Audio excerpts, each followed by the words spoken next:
الحمد لله والصلاة والسلام على رسول الله وعلى آله وصحبه ومن والاه أما بعد. Mes très chers frères, dans cette 15e journée du mois de Jumad al-Oula 1446, c'est-à-dire le 17 novembre 2024, nous nous retrouvons pour notre lecture et étude du livre de Cheikh Mansour al-Bouhouti, rahimahullah, dans le droit islamique selon l'école juridique de l'imam Ahmad ibn Hanbal al-Shaybani, rahimahullah ta'ala wa radiya anhu, livre intitulé Umdat al-Talib bin Nail al-Ma'arib.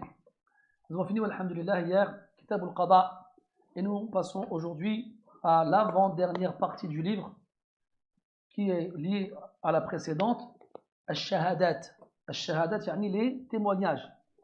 Et le mot Shahadat est le pluriel de Shahada. Et donc, comme on l'a dit, Shahada, c'est le témoignage, c'est le fait d'informer quelqu'un au sujet d'une chose à laquelle on a assisté. Parce que le verbe Shahada, à la base, signifie assister à quelque chose. Et donc, Al-Shahada, Shahida, témoigner, découle du fait d'être présent dans un endroit où on a vu et entendu des choses.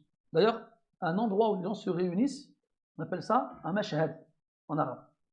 إذن الشهادة هو الإخبار عما إخبار الشاهد عما شاهده.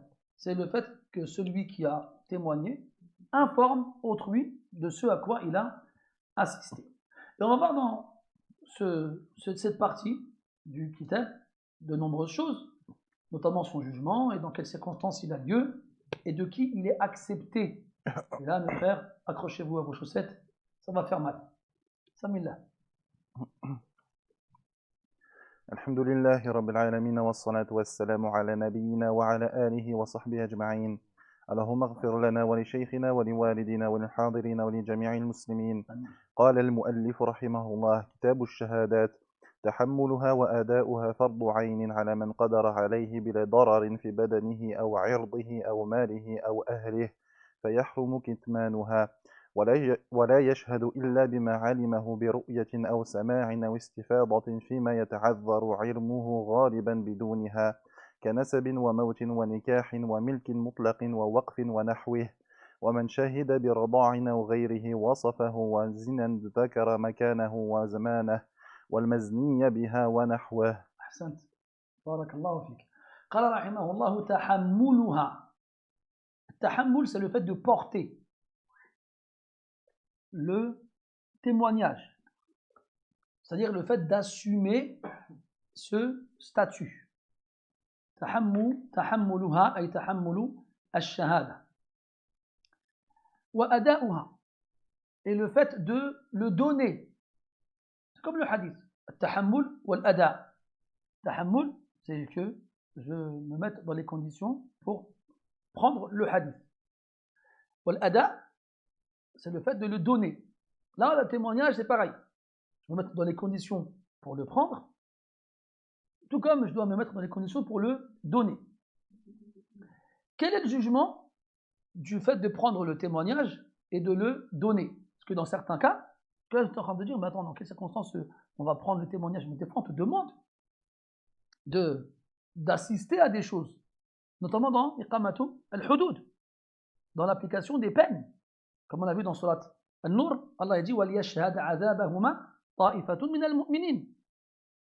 Quand Allah demande à ce qu'une partie des croyants assiste à l'application de la peine. Donc là, tu n'étais pas là à la base et tu n'as pas choisi d'être là. On t'a demandé de le faire. Tahammal. Donc là, tu vas assister à l'action. Puis, par la suite, si on a besoin, on te demandera ton témoignage. Est-ce que tu étais là le jour où on a fait telle chose à telle personne? Il devra répondre oui. Donc, al-tahammul wal-ada, le fait de prendre le témoignage et de le donner, c'est quoi son jugement? Il a dit fardu aynin ala man qadira alayh. Là, c'est une obligation à titre individuel pour celui qui en est capable. Et là, les shurrah, ils ont divergé avec l'auteur sur le jugement donné. Imaginons maintenant, on est au marché, on est 300. Et il y a une agression. Quelqu'un, il se fait frapper par une personne. Et les 300 personnes assistent à la scène. est-ce qu'il sera obligatoire pour tous de venir témoigner? Non. Taman. Non. Parce que 2 suffiront.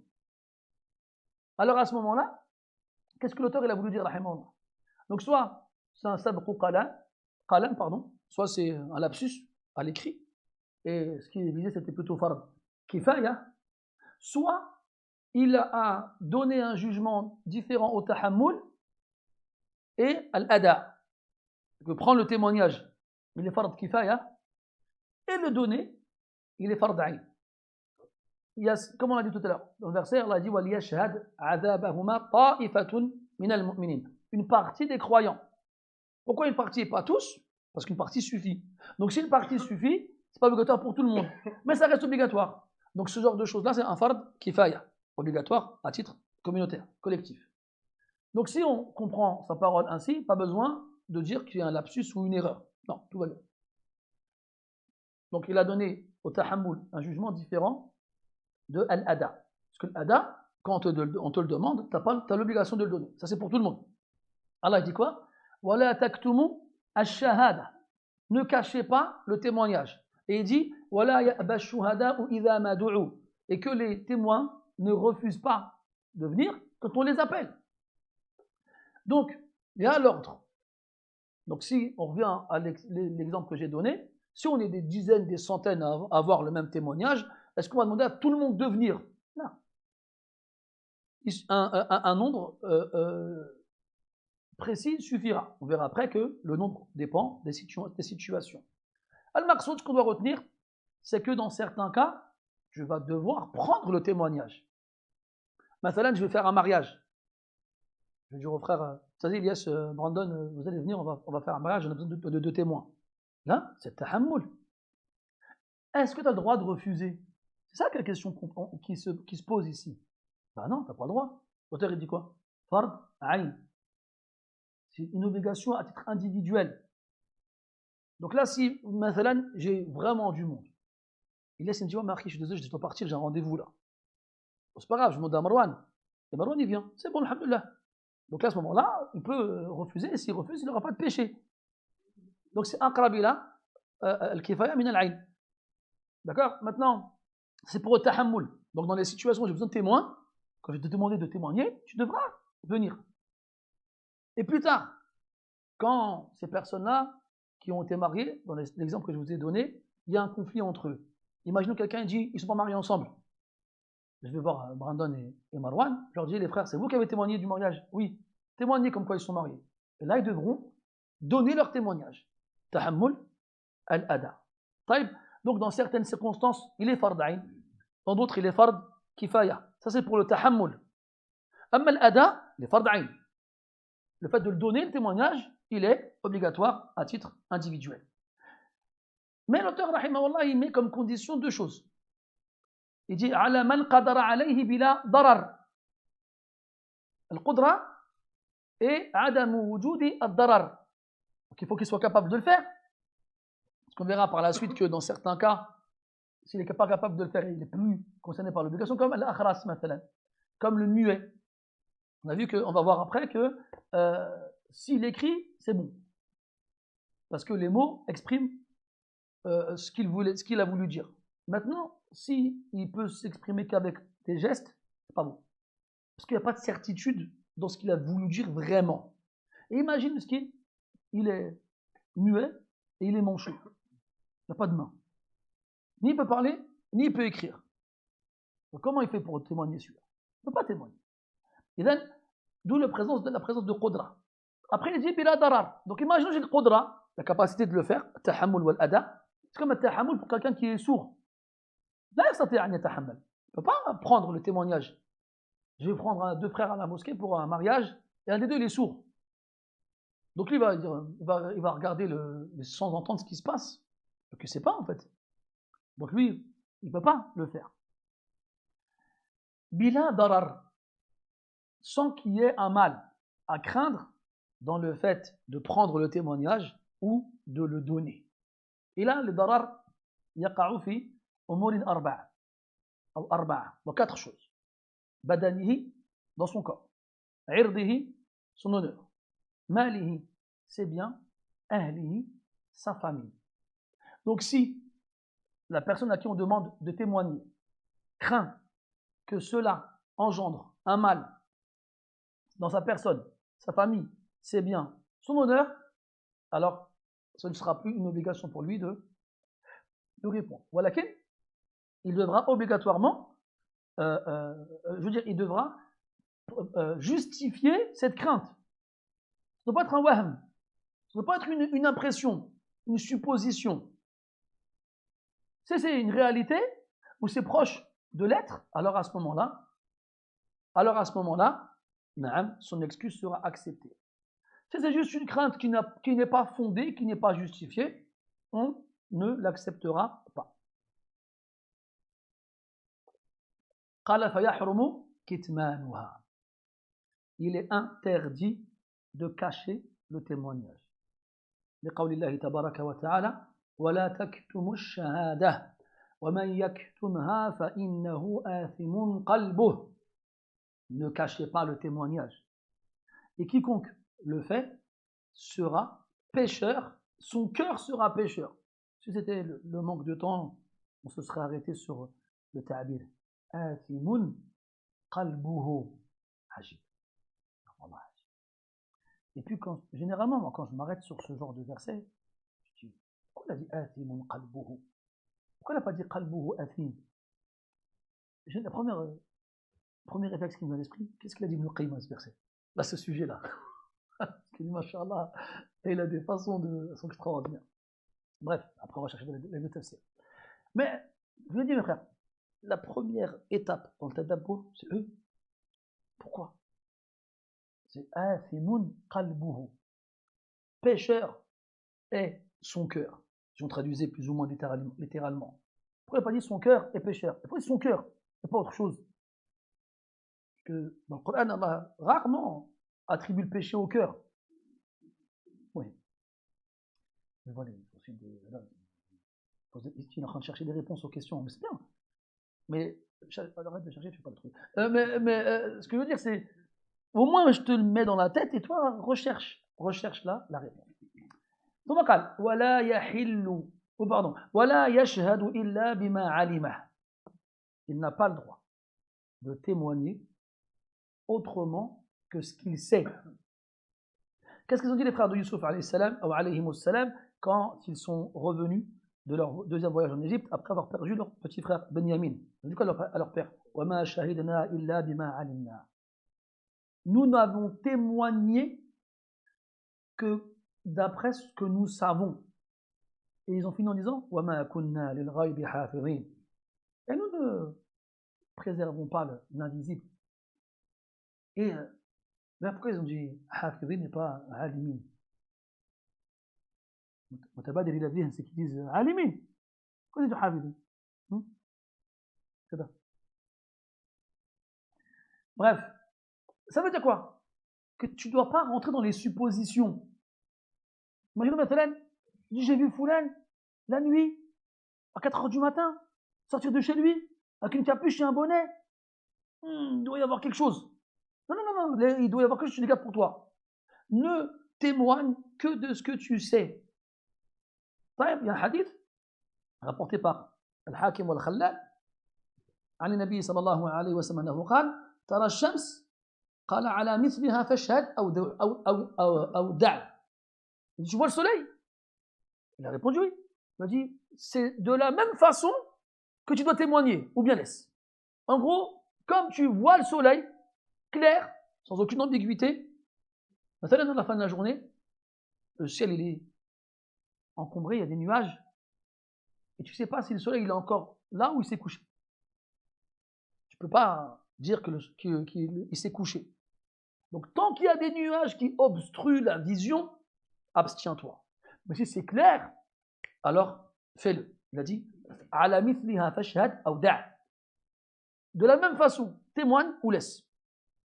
Amma les doutes, les suppositions, les ambiguïtés, les hypothèses, laisse. Et ce ilm, il a été défini par l'auteur rahimahullah. Ma adatul ilm. Sur quoi on se base pour savoir une chose? Il a dit bi ru'yatin aw sama'.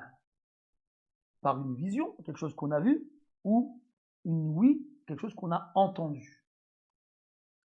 Donc quand tu vas dire « je sais que Foulan a volé », ça veut dire que tu l'as vu voler.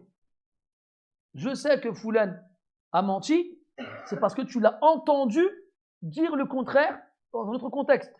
Il a dit qu'il avait prêté 1000 euros à Foulan, j'étais là. Et là maintenant il lui demande 5000 euros. Non, il ment. J'étais là quand il a dit 1000. Je l'ai entendu. Donc si l'information concerne une parole, il faut qu'il l'ait entendue. Si elle concerne une action, il faut qu'il l'ait vue. Et il ne saura qu'il a fait une chose ou qu'il a dit une chose que s'il a entendu ou que s'il l'a vu.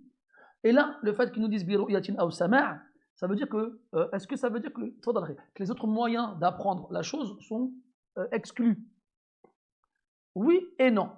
Mathalan, s'il lit un papier, il n'a pas entendu, certes.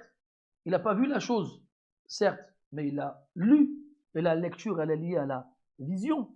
Maintenant, il faudra qu'on regarde la chose qu'il a lue, est-ce qu'elle est conforme ou pas? Est-ce qu'elle a été écrite de la main de celui qui l'accuse ou de celui qu'on accuse? Il a écrit. Donc, ça peut l'être comme ça peut ne pas l'être. Donc, il a dit biru'yatin aw sama'in aw istifadatin fima yata'adharu ilmuhu ghaliban biduniha. Al-istifada, on en avait parlé dans le tarif du mutawatir. C'est quand quelque chose, il est tellement su que tout le monde le sait. Il est tellement clair que tout le monde le sait et qu'il est impossible de le savoir autrement. Il a dit فيما يتعذر علمه غالبا بدونها. مثلا, bon après ça dépend de l'information, l'exemple que je vais vous donner, à prendre avec des pincettes. مثلا, le soleil serait à peu près 1 500 000 km de la Terre. Tout le monde dit ça. Si tu demandes à n'importe qui est à l'école, ça dira la même chose. Un random. Est-ce qu'on a été vérifié? Est-ce que l'un d'entre nous, parti dans l'espace, a pris sa fusée avec le compteur et il est parti direction le Soleil pour voir exactement combien de kilomètres? Non. Donc personne n'aurait pu savoir cette distance en voyant ou en entendant. Le fait que cette information s'est répandue et a été acceptée et transmise et enseignée nous donne le rang, le statut de quelqu'un qui a vu ou quelqu'un qui a entendu. Bon, l'exemple, hein, faites-en ce que vous voulez, mais dans tous les cas, le sens, il est là. Donc, dans le cas où, mathalan, an-nasab, il donne des exemples dans ce genre d'istifada. An-nasab, la généalogie de quelqu'un. Mathalan, on sait qu'un tel, c'est le fils de un tel. Est-ce que moi j'étais là quand son père s'est marié avec sa mère? Est-ce que j'étais là quand sa mère elle a accouché de lui? Non. Mais comme tout le monde sait que c'est son fils, alors je peux dire que c'est son fils. Si quelqu'un te demande de témoigner comme quoi un tel c'est le fils de un tel, est-ce que tu dois être là quand il y a eu le mariage ou quand il y a eu la naissance? Pas forcément. Si tout le monde est d'accord pour dire que c'est son fils, ça suffit. Kana sabin wa mautin, la mort de quelqu'un, kadalik. Hein, quand quelqu'un meurt, donc les gens le savent, et cette information se répand, et les gens donc la transmettent. Mais est-ce que toi tu étais là quand la personne est morte? Là. Sur quelle base tu t'es reposé pour témoigner de la mort d'un tel? Le fait que cette information s'est répandue à grande échelle, de façon à ce qu'il soit impossible à ce qu'ils disent tous là un mensonge. Il a dit فيما يتعذر علمه غالبا بدونها. Et là on parle d'éléments qui reposent sur al-istifada, donc la propagation de l'information à grande échelle, qu'on n'aurait pas pu savoir sans ce moyen-là. Qu'on n'aurait pas pu savoir sans ce moyen-là, sans le fait que cette information se soit propagée à grande échelle. Si elle ne s'était pas propagée à grande échelle, on n'aurait pas pu le savoir. Mais le fait qu'elle se soit propagée de cette façon nous permet de le savoir. Donc ça concernera seulement le seul cas où l'istifada, la propagation à grande échelle, pourra servir de preuve pour le témoignage, quand on n'a pas vu ou entendu la chose, c'est quand elle s'est propagée à grande échelle, de façon à ce que sans elle, j'aurais pas pu savoir la chose. de façon à ce que sans elle, je n'aurais pas pu savoir la chose. C'est ça qu'il faut comprendre. Donc, il a dit, exemple, al-nasab, la généalogie, al-maut, la mort, al-nikah, le mariage. Es-tu au courant, ils sont mariés? Non, je ne suis pas au courant. D'accord. Et tu es au courant, ils sont mariés? Ah, je ne savais pas. Alors, chaque fois que tu vois quelqu'un, il te confirme qu'ils se sont mariés. Ça revient à une réalité. Wa milkin mutlaq. Et une propriété absolue. Mutlaq. C'est-à-dire qu'il n'y a pas de shuraka. Il n'y a pas d'associé. C'est une propriété totale. Wa waqfin wa nahwihi. Wa waqf, un legs pieux. Tout le monde sait que cette maison a été laissée comme waqf. Tout le monde le dit. Ça devient une réalité, entre guillemets, absolue de laquelle on peut témoigner. Wa nahwihi et autres, comme l'affranchissement d'un esclave, comme un divorce, comme une annulation de mariage. Ce genre d'éléments, lorsqu'ils sont propagés à grande échelle, de façon à ce que sans la propagation de cette information-là, on n'aurait jamais pu le savoir, eh bien, on pourra en témoigner. ومن شهد برضاع أو غيره وصفه. Puis il rentre dans une mas'ala qui va en engendrer une autre. Celui qui témoigne que une telle a allaité un tel, il devra préciser la description de l'allaitement. Ça veut dire quoi? Qu'il devra dire combien de fois l'allaitement a eu lieu et qu'il a bu du sein directement, qu'il a tété du sein, ou bien qu'on a vidé le sein, plutôt le lait, on vide le sein ou le lait? On vide le sein. Que le lait a été vidé dans un récipient et qu'il a bu du récipient. En gros, il devra préciser. Parce qu'imagine un homme et une femme, ils se marient. Et une troisième personne voulait se marier avec cette femme-là. Et là, punaise, un tel, il s'est marié avec elle. Il faut que je trouve un moyen de les séparer. Et bien, moi, je témoigne qu'ils ont allaité de la même femme. Ah ouais? C'était qui la femme?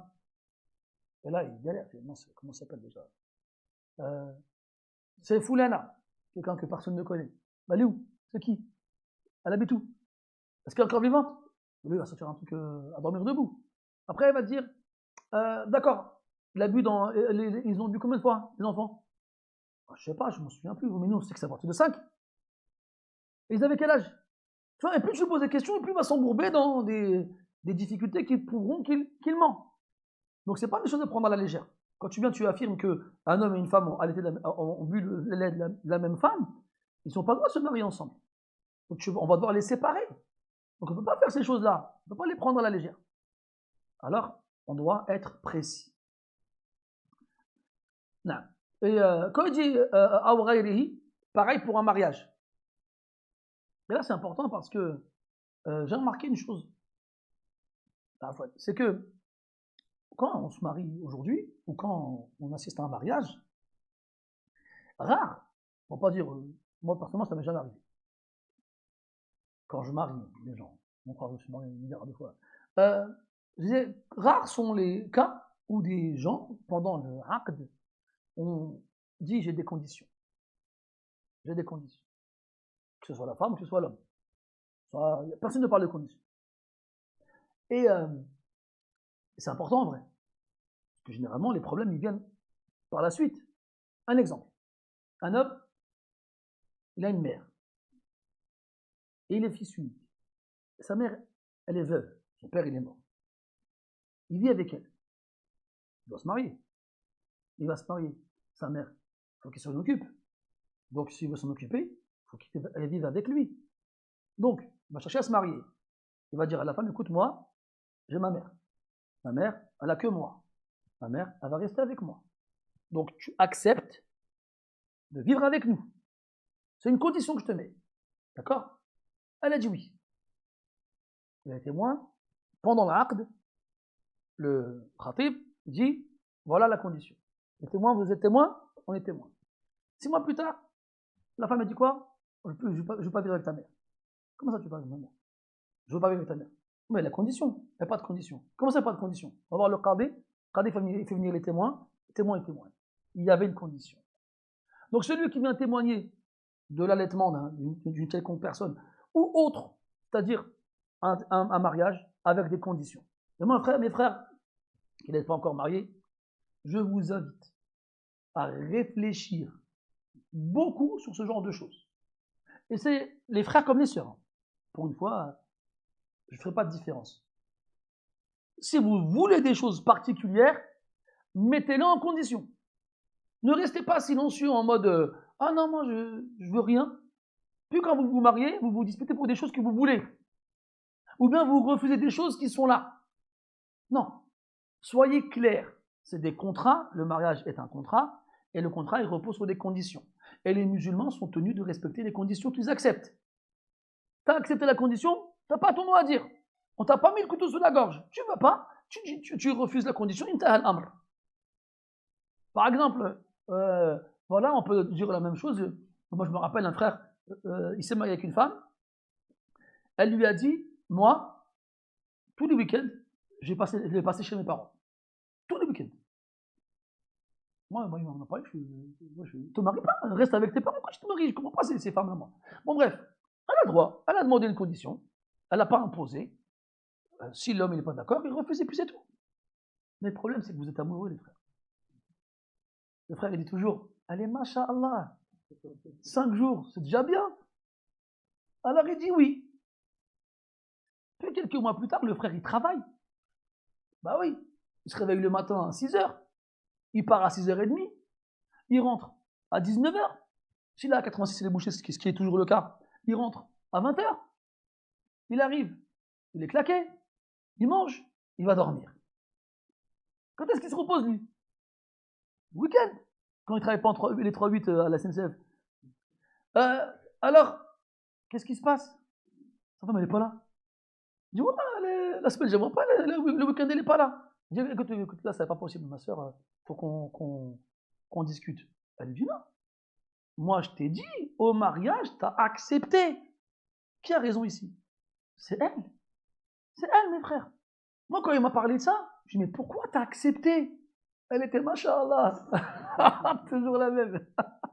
Elles sont toutes machallah, et vous divorcez tous. Il y a un problème quelque part là. Soit elles n'étaient pas machallah, soit c'est vous le problème. Hein? Donc c'est bien machallah, on est tous machallah les frères, tous. T'es machallah, t'es machallah, t'es machallah. Voilà, il y a un problème par la suite. Donc faites attention mes frères. Voilà, soyez précis. Et les sœurs, elles sont précises. Mettez tout au clair. Je veux ça, ça, ça, ça. T'acceptes? Marhaba. T'acceptes pas? Allah yaounak. Après, tu es en mode, ouais, tranquille, ça va passer. Il n'y a pas, ça va passer. Donc faites attention. N'oubliez pas le hadith. أحق الشروط بالوفاء ما استحللتم به الفروج. Les conditions qui doivent être le plus respectées sont celles avec lesquelles vous vous rendez licite la chasteté des femmes. Ce n'est pas des conditions à prendre à la légère. Allah a dit وَأَخَذْنَا مِنْكُمْ مِيثَاقًا غَلِيظًا. Mithaq غَلِيظ. Un engagement lourd, épais. Ce n'est pas des choses à prendre à la légère. Et wallahi, mes frères, que vous comprendrez ça quand vous aurez des filles. Et encore plus quand elles seront en âge de se marier. Mais quand elles sont petites, c'est pas grave. Oh, elle est mignonne, ma petite princesse, hein, mon petit bout de chou, tu fais des bisous, tu lui mets des nœuds dans les cheveux, tu t'amuses avec elle. C'est merveilleux. Puis elle va grandir. Wow, ça y est, ça devient une femme. Oh là là, tu regardes ta montre, tic-tac, tic-tac, t'as peur que quelqu'un frappe à ta porte. Ça va, comment elle fait? Ami, t'es qui toi? C'est Allah, T'as peur. T'as peur. Et là, tu te rappelleras quand tu t'amusais avec les filles des autres. Fais attention. Donc, tu dois être précis dans le témoignage. Et là, si jamais on témoigne d'une fornication, alors là, c'est le plus dangereux des témoignages. Tu as intérêt d'être précis. Tu dois dire ça s'est passé où? Zakara, makana. Ça s'est passé quand? Zaman. Wal mazniya biha. Et la personne avec qui il a forniqué. C'est Foulana bintou Foulan. Wa nahwahu. Et autres. C'est-à-dire quoi? Comment ça s'est passé. Comment? C'est-à-dire, est-ce qu'ils étaient allongés? Est-ce qu'ils étaient assis? Est-ce qu'ils étaient dans une maison? Est-ce qu'ils étaient dans une ruelle? Et il faut qu'ils disent qu'il a vu la pénétration, la disparition du gland dans l'orifice. Ah, il faut être précis. Là, il manque un détail important. Ton témoignage, il s'écroule. Et en s'écroulant, c'est toi qui vas être puni d'avoir témoigné sans avoir respecté les conditions. Que là, tu es en train d'accuser quelqu'un d'avoir fait un grand péché. Et pas n'importe lequel. Vu les punitions qu'il encourt, donc on va être les plus précis possible. Et vous connaissez l'histoire de Omar radiallahu anhu, avec deux compagnons. Deux compagnons, donc un, et avec les trois personnes, ont accusé un autre compagnon d'avoir fait zina. Ils ont été voir Omar. Ils ont dit, on avait foulé le faire zina. Omar dit, qui accuse et qui est accusé? Dans les quatre qui accusent, il y a un compagnon. Et celui qui est accusé, c'est un compagnon. Et là, les quatre, ils viennent. L'histoire, elle est longue, on en avait parlé sur le tafsir, je ne sais pas si vous vous souvenez. Inch'Allah, vous vous souvenez. Et Omar, il demande au premier, t'as vu? Il dit oui. Est-ce que t'as vu comme le bâton, il rentre dans la fiole? Tu sais, pour le khul. T'as un bâton que tu rentres dans une fiole. Est-ce que tu l'as vu rentrer dedans comme ça? Il dit oui. Le deuxième? Oui. Le troisième? Oui. Et toi, le quatrième? Il dit oui ou non? Mais je Omar te dit oui ou non comme ça. Il a dit, je sais pas. Il a dit classe. Et il n'a pas puni le compagnon accusé, et il a puni les autres. Il a préféré punir des témoins, parce que c'est moins grave d'être puni pour un témoignage incorrect que d'être puni pour la fornication. Et là, on ne les accusera pas de faux témoignage. Parce qu'il y a le témoignage et il y a le faux témoignage. C'est accuser quelqu'un à tort. Là, c'est parce que les conditions ne sont pas respectées. Et c'est pour dissuader les gens d'en faire autant. Donc fais attention. Fais très attention, ya khil aziz, au mot que tu emploies quand tu veux accuser quelqu'un. Et nous, je vous l'ai dit, mes frères, pas parce qu'il n'y a pas de tribunaux, il n'y a pas de juges, il n'y a pas d'autorité islamique qui impose et qui applique ces lois-là, que ça nous laisse la liberté totale de faire ce qu'on veut. Non, mes frères, on est des musulmans, on est soumis à ces règles-là. Et on doit les appliquer de nous-mêmes, si c'est possible. Et sur nous-mêmes en premier.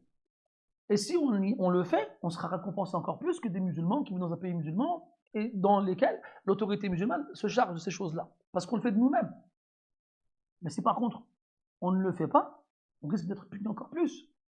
Parce qu'on s'est dit quoi? Tranquille, il n'y a pas de tribunaux, il n'y a pas de juge, il n'y a pas de police, il n'y a rien, je fais ce que je veux. Et si tu étais dans un pays musulman, tu n'aurais pas fait ça. Ça veut dire quoi? Tu crains Allah seulement dans les pays musulmans, et dans les autres, tu ne crains pas Allah. Donc tu es pire que les autres. فنسأل الله السلامة والعافية. نعم. قال المؤلف رحمه الله: فصل: ويشترط في من تقبل شهادته البلوغ فلا شهادة لصبي مطلقا، والعقل فلا تقبل من مجنون ونحوه إلا من يخنق أحيانا إذا شهد في إفاقته، والإسلام فلا شهادة لكافر إلا في الوصية في صورة خاصة، والكلام فلا شهادة لأخرس ولو فهمت إشارته إلا إذا أداها بخطه، والحفظ والعدالة ويعتبر لها شيئان: صلاح الدين بأداء الفرائض ورواتبها واجتناب المحارم، فلا شهادة لفاسق بأن يأتي بكبيرة أو يدمن على صغيرة. الثاني استعمال المروءة وهو فعل ما يجمله ويزينه وترك ما يدنسه ويشينه. وإذا أسلم الكافر وبلغ الصبي وعقل المجنون وتاب الفاسق قبل شهادته قبلت. أحسنت يا حسرة السودان. Là, mon frère, accrochez-vous. Quelles sont les conditions qu'un témoin doit remplir pour que son témoignage soit accepté? Je vous l'ai déjà dit de nombreuses fois, vous vous souvenez? Si on applique ça, là, rares sont ceux dont le témoignage sera accepté. Donc, quelles sont les conditions? Il y en a 6.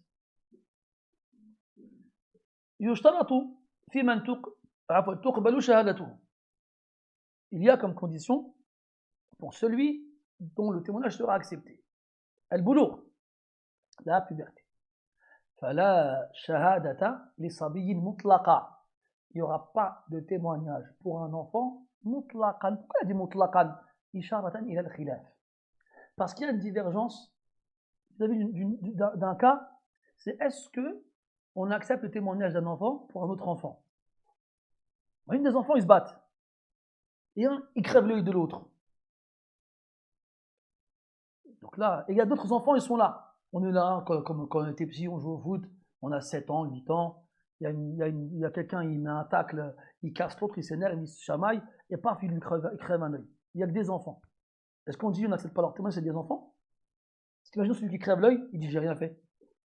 Et celui qui a l'œil crevé, il dit c'est lui qui me l'a fait. Comment on fait? Bon, on a vu comment faire. Walakin.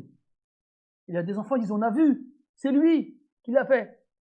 Il a dit mutlaqan.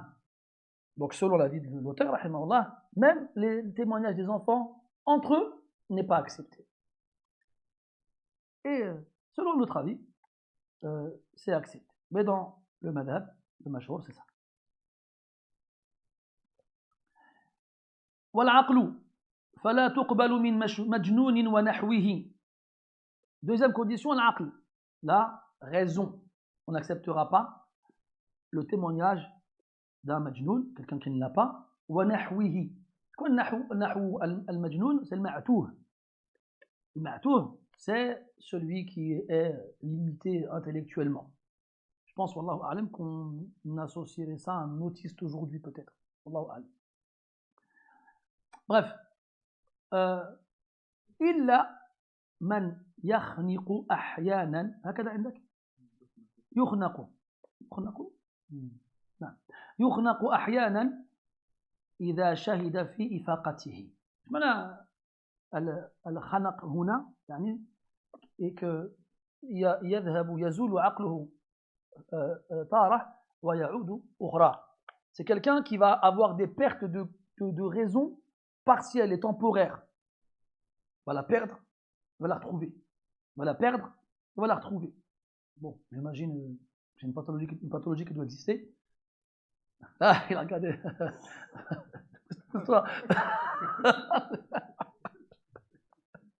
Je t'ai dit, Ryan, assieds-toi là-bas comme ça. Moi, je plaisante, c'est Elias. Ça te parle, ça? Non, un truc de genre-là? Ça existe. Bon, je ne vais pas demander ça s'appelle comment, ça, tous les coups, ça doit être un nom barbare. Mais ça existe, voilà. Donc des gens qui ont des pertes de raison partielles. Donc lui, s'il témoigne, alors il devra témoigner d'un événement qui a eu lieu au moment où sa raison elle est revenue. D'accord? Il ne pourra pas témoigner quand il n'avait pas la raison. Donc il faudra qu'il soit en mesure de prouver qu'il était en pleine possession de ses moyens intellectuels au moment où l'événement s'est passé. Troisièmement, l'islam. L'islam, fala shahadata li kafir. Il faut que le témoin soit musulman. Le mécréant ne témoignera pas. On n'acceptera pas son témoignage. Allah dit wa ashhidu dhawayi adlin minkum. Faites témoigner deux détenteurs de adl. On verra après c'est quoi l'adl. Et parmi les caractéristiques de l'adl, c'est une pratique religieuse correcte. Donc un mécréant ne viendra pas témoigner.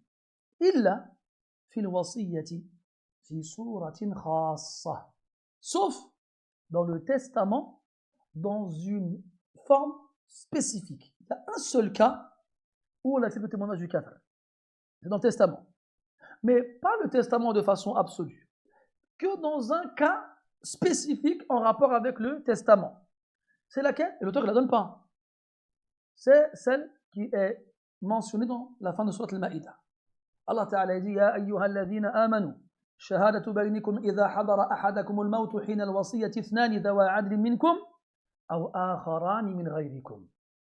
Ô vous qui avez cru. Là, il parle du témoignage concernant le testament. Que moi je viens, je dis, quelqu'un il meurt, et les gens ne savent pas qu'il a légué quelque chose. Moi je viens, je dis, hey, Foulen, il a laissé le tiers à Foulen. Ah ouais? Allah dit, shahadatu baynikum إذا حضر أحدكم الموت. Votre témoignage, les témoignages entre vous, lorsque la mort se présente à l'un d'entre vous, حين الوصية اثنان. Au moment de la wasiya, il faut qu'il soit deux. Quand la personne qui est en train de mourir est en train de dire bon, moi je laisse le tiers à Foulen, il faut qu'il y ait au moins deux personnes qui assistent à cette information-là. Il a dit اثنان minkum, deux parmi vous, donc deux musulmans, c'est la base. أو من غيركم, ou d'autres que vous. Et là, les salafs, ils ont divergé sur le sens de أو من غيركم. Qui est visé ici? Jumhur, c'est que Ahlul Kitab. Ou bien على غير ملتكم, ceux qui ne sont pas dans votre religion. Et c'est ce que l'auteur il a cité ici, et c'est le madhab. Min ghayrikum. Là, on dit quoi? Min ghayri qaryatikum. C'est un qawl qui existe. Comme quoi, ce n'est pas les kuffars qui sont visés ici, mais des musulmans qui ne sont pas de la ville dont on est. Pourquoi? D'où on est. Pourquoi? Parce que le verset, il parle du voyage. Il a dit quoi? إثنان منكم أو من غيركم إذ أنتم ضربتم في الأرض فأصابتكم مصيبة الموت. Lorsque vous êtes en voyage, parce que daraba fil ard ça veut dire voyager, et que vous êtes frappé par la mort. Donc on prend la circonstance, un musulman il part, il est en voyage. Et il est sur le point de mourir ailleurs que chez lui. Il est là, il dit bon bah écoutez, je vais mourir. Moi j'ai 100 000 euros dans mon compte en banque, vous prendrez 20 000 euros, vous les donnerez à la mosquée. Et les seuls qui sont là, c'est des koufars. Il part dans un pays de koufars, et deux koufars ils sont là en train de labourer un champ, et il le voit, il tombe de son âne ou de son dromadaire, et il est en train d'agoniser. Ils vont le voir, ça va, vous allez bien? Non, non, ça va pas. Vous savez quoi? Allez voir ma famille, je m'appelle un tel, j'habite tel endroit, et dites-leur de donner 20 000 euros à la mosquée. Et ils meurent. Donc eux, c'est des koufars, certes, mais des gens honnêtes. Qu'est-ce qu'ils font? Ils partent. Ils arrivent chez les musulmans, ils disent un tel, il est mort, et il a demandé de laisser 20 000 euros à la mosquée. Donc il a dit, فأصابتكم مصيبة الموت. Après il a dit quoi? تحبسونهما من بعد الصلاة. عجيب هذا. Vous les arrêtez après la prière pour les faire témoigner. تحبسونهما من بعد الصلاة. Qu'est-ce que tu remarques ici? Non. تعريف. Il a dit من بعد الصلاة. تعريف. Il y a elle, la prière. Et elle, si c'est عهد الذهني, ça te renvoie à une prière. C'est laquelle? العصر. Pourquoi العصر? الوسطى. Hajib, hein?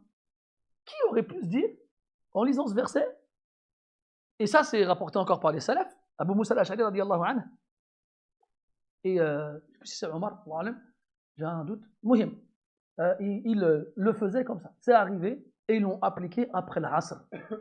Et dans le madhab, il dit وَيُحْلِفُهُمَا حَاكِمٌ وُجُوبًا بَعْدَ الْعَصْرِ.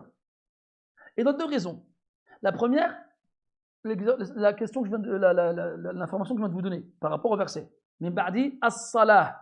Parce qu'il est dit après la prière, ça veut dire qu'il vise une prière en particulier. Et la prière en particulier qui est évoquée dans le Coran, c'est l'Asr. حافظوا على الصلوات والصلاة الوسطى يعني العصر. طيب. La deuxième raison qui a été donnée, c'est parce que l'Asr, c'est un moment de la journée qui est mu'azzam fi jami' al-milad, qui a une importance dans toutes les religions.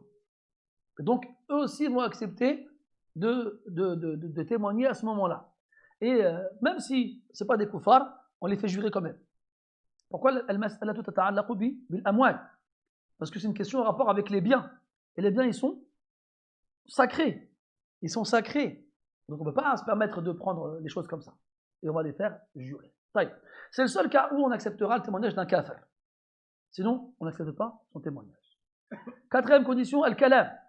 Il faut que le témoin il puisse parler, ce qui exclut le muet. Fala shahadata li akhras. Pas de témoignage pour le muet. Walau fuhimat isharatuhu. Même si on comprend ses signes.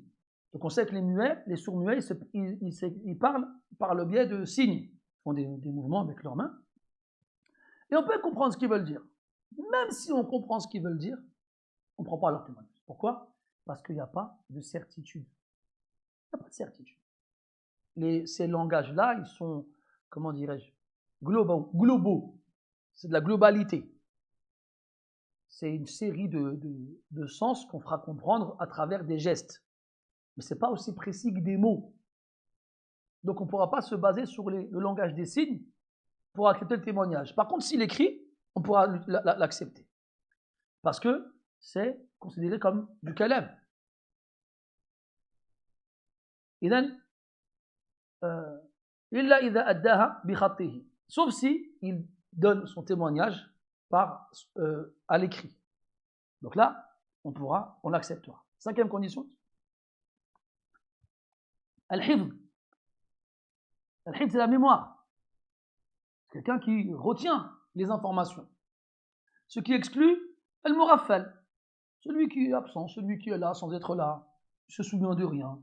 Il a beau être dans des circonstances, il ne se souvient jamais de rien. Je te rappelle la dernière fois? Non. Et tu te souviens la dernière fois? Non. Mais tu étais là? Je ne sais plus. Il est connu pour ne pas retenir les choses. Il est insouciant. Il est inattentif. Il ne fait pas attention aux choses. Il n'est pas observateur. Donc il ne retient pas les choses.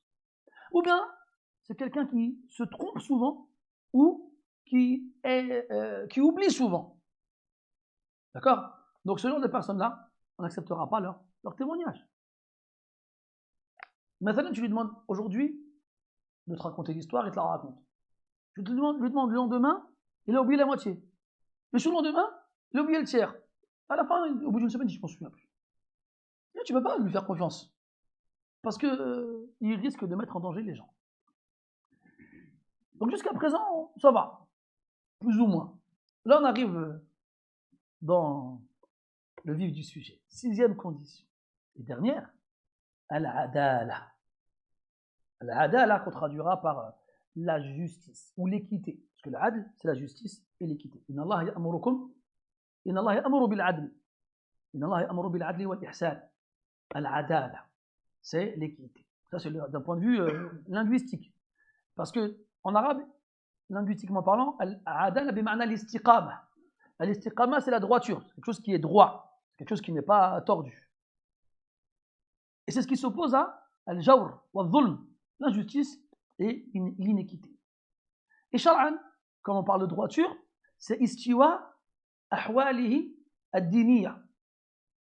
C'est une égalité dans les états religieux de la personne. Wa'tidaluhu wa'tidalu aqwalihi wa af'alihi. Et une cohérence entre ses paroles et ses actes. Ça, l'adala. Et donc, comme on a besoin de savoir c'est quoi l'adala bien, il nous explique comment considérer cette adala chez les gens. Il a dit wa yu'tabaru laha shay'an. On prendra en considération pour estimer que quelqu'un est adl 2 choses. La première, Salahuddin. Le cheikh Mutlaq, il a fait une blague marrante ici. Il a dit, c'est pas l'Ayyoubi. Voilà, ça va. Parce que là, je me suis dit, on pas rigoler. Redonne dans cette parole. Salahuddin l'Ayyoubi, c'était le grand combattant qui a repris la Palestine aux chrétiens après les croisades. Il appelle Saladin, c'est ça. Salahuddin. Donc il dit Salahuddin. Le cheikh, il a dit, c'est pas l'Ayyoubi. Après, ils ont rigolé. Voilà. Je voulais vous la faire à vous aussi. Salahuddin, ça veut dire avoir ad-din, c'est la pratique religieuse. Salih, ce qui s'oppose à fasid. Il est bon. Sa pratique religieuse est bonne. C'est ça, Salahuddin. Tu connais quelqu'un qui s'appelle Salahuddin? Ça veut dire que c'est lui qui va rendre la religion bonne. Ah, c'est abusé. Hein? Salahu ad-din. Calme-toi. Mais dans tous les cas, comment est-ce que ta religion elle est bonne? Et il nous l'explique encore. بأداء الفرائض, il n'y a pas le bas, si, بأداء الفرائض برواتبها واجتناب المحارم لا إله إلا الله. Il dit, c'est-à-dire l'application des obligations, al-fara'id, les prières, la zakat, al-siyam, al-hajj, et toutes les obligations que les musulmans doivent faire. Donc là, on en a perdu combien là? Voilà. Attends, c'est pas fini. Birawatibiha. Rawatib, c'est quoi? Ce sont les actes surérogatoires liés aux actes obligatoires. Comme les prières de la journée, dans le madhab, il y en a 10. Le fajr, donc avant la prière obligatoire du matin, 2 avant le fajr, le dhuhr, 2 après le dhuhr, 2 après le maghrib, 2 après l'isha. Et pareil pour le reste. يعني الصيام مثلا. Il y a des rawatib ou pas? Est-ce qu'on peut dire qu'il y a des rawatib pour le siyam? Attention, il ne faut pas tomber dans l'amalgame entre al-nawafil et al-rawatib. C'est pas la même chose. Al-nawafil, c'est les actes surérogatoires qui ne sont pas liés aux actes obligatoires.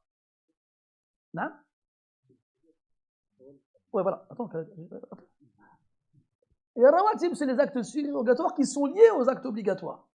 Donc, oui, les 6 jours de Shawwal. Mais est-ce que c'est considéré comme une ratiba? Il y en a qui disent oui, il y en a qui disent non. Mais, c'est que oui. Même s'il n'y a pas d'ordre de les faire dans le hadith d'Abi Ayyub chez les Muslim, il dit Man sama Ramadan, thumma atba'ahu bi sittin min Shawwal, kana ka siyami ad-dahr. Il n'y a pas d'ordre. Celui qui fait ça, il aura ça. Mais le rawatib, c'est pareil. Man salla 12 rak'a, dans la version de 12 rak'a de Aïcha radiyallahu anha, et il aura une maison au paradis. Il n'y a pas d'ordre. Pourquoi les salafs, les ulama, ils ont autant insisté là-dessus que ce qu'ils disent? Il dit فلا تقبل ممن داوم على تركها لأن تهاونه بالسنن يدل على عدم محافظته على أسباب دينه. Il dit on n'acceptera pas le témoignage de quelqu'un qui ne fait pas les rawatib régulièrement. Là, on ne parle pas de quelqu'un qui ne les fait pas du tout. Il y a quelqu'un, il lui arrive de les faire, et des fois, il ne les fait pas. Il n'est pas régulier. Il fait des prières obligatoires et les actions obligatoires. Il dit, on n'acceptera pas le témoignage de celui qui ne fait pas les actions surérogatoires liées aux actes obligatoires régulièrement parce que les négligés indiquent qu'il ne préserve pas les causes, qu'il ne fait pas attention aux causes qui préservent sa religion. On avait vu ça ensemble. Celui qui néglige les sunan finira par négliger les fara'id. Celui qui néglige les traditions, les actes surérogatoires, finira par négliger les obligations. Et là, encore une fois, mes frères, quand on regarde autour de nous, déjà, avant toute chose, regarde-toi toi-même. Quand tu es dans le miroir, et pose-toi la question. Où en es-tu par rapport à ces choses-là? Est-ce que tu fais tes rawatib? Et encore plus, toi, ya khil aziz, talibul ilm, al-mutamassik bis sunnah. Anta min bab awla. Toi en priorité, qui étudie la science et qui t'accroche à la tradition du prophète, alayhi salatu wassalam. كيف ترضى أن يداوم العامي الذي ليس له عشر معشار علمك على النوافل والرواتب وأنت لا تداوم عليها. Comment tu peux accepter que quelqu'un qui n'a pas le 10e de ta science, en tant qu'étudiant, applique régulièrement ces actions-là, et toi tu ne le fais pas? Ça ne correspond pas à ça. N'oublions pas, mes frères, que le fruit principal de la science, c'est l'amal. D'ailleurs, Al-Khatib al-Baghdadi, rahimahullah, a une risala qayyimah, s'appelle Iqtida'u al-ilm al-amal. Inch'Allah, naqra'uha ma'an. On va la lire ensemble, cette risala. Elle est khafifa, elle est wajiza, elle est qasira, walakin ذات فوائد جمة.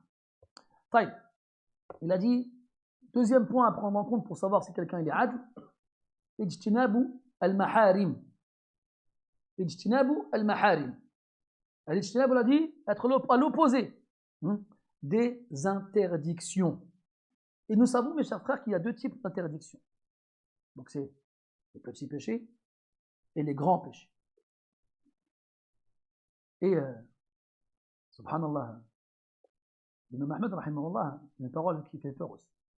Il dit yu'rafu al-kadhab bi khulfi al-mawa'id. Comment tu reconnais un menteur? Parce qu'ils se sont posé la question. Le mensonge, c'est un petit ou un grand péché? Kabir? Grand? Bien. C'est quoi alors? Vous répondez? Non? Fille tafsil. Fille tafsil, mes frères. Ça dépend de quoi tu parles. Si je mens sur quelqu'un, je fais, ah, il a acheté un pain alors qu'il n'a pas acheté un pain.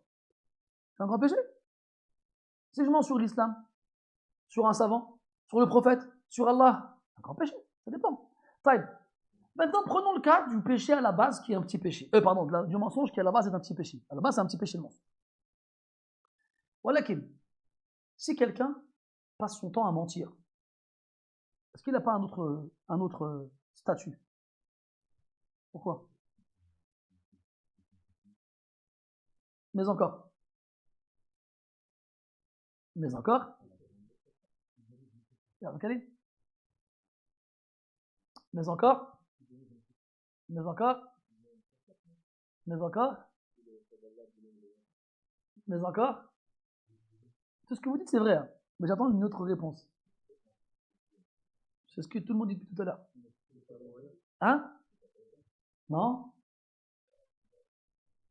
C'est vrai. Attendez, calmez-vous. Je vais vous donner la clé. Voilà. Qui a été décrit comme étant Man haddatha kadhab? Vas-y, Mohamed. Munafiq. Munafiq. Min sifat al-munafiq idha haddatha kadhab. Quand il parle, il ment. Comme l'a dit le frère, on ne peut pas distinguer après ce qui dit la vérité ou ce qui ment.